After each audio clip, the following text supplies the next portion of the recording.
Well, that's the back brakes overhauled, new wheel cylinders fitted, and with a little help from Rose, the shoes have been relined.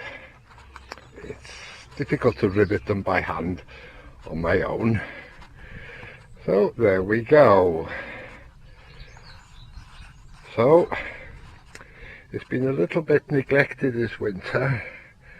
I've been a little busy with steam engines and so on, so it's time to make it up to Ermintrude and have a little run, test the brakes and things in the sunshine. It's a beautiful day here.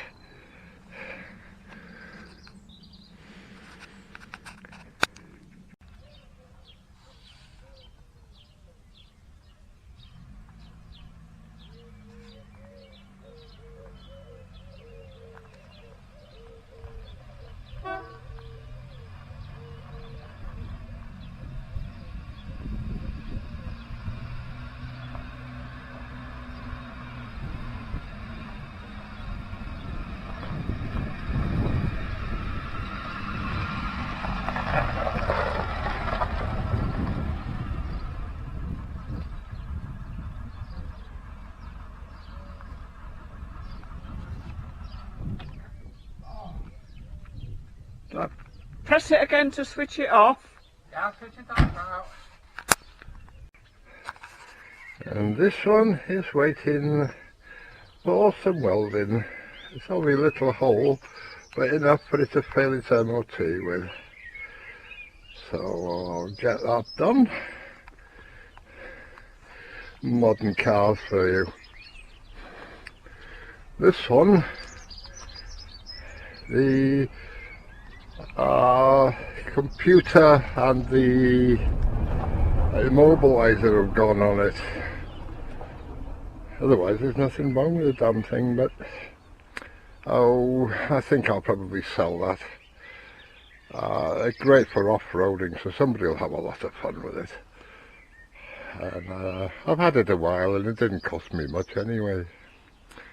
Well, this one is my wife Rose's favourite, so I'll get that done and get an MOT on it and back on the road.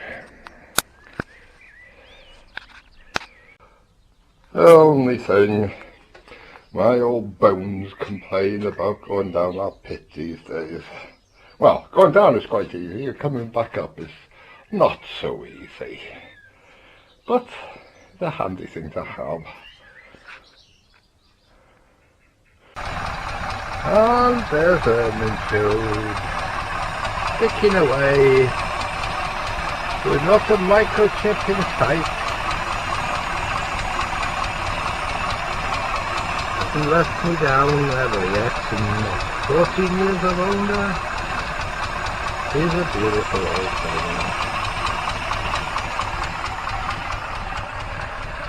And you'll see the wings open.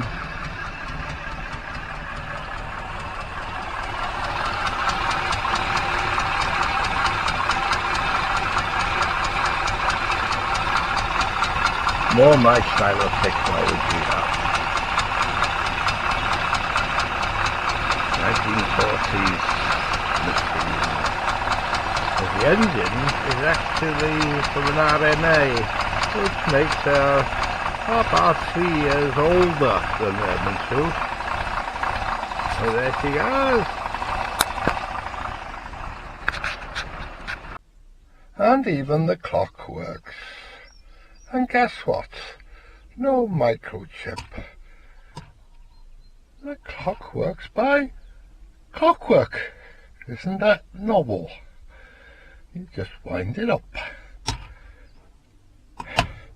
Alright, thanks folks. Thanks for watching. See you later.